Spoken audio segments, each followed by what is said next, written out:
আমরা সকলে জানি যে ইসলাম মানে শান্তি। বলি ভাই, ইসলাম মানেই হচ্ছে শান্তি। কিন্তু আমরা কেউ কোনোদিন উপলব্ধি করেছি কিংবা গবেষণা করেছি, চিন্তা ভাবনা করেছি ইসলাম মানে যে শান্তি?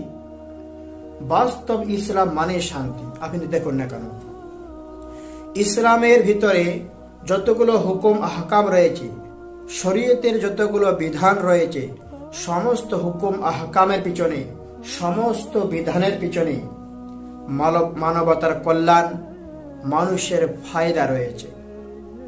কথা বুঝে আসে?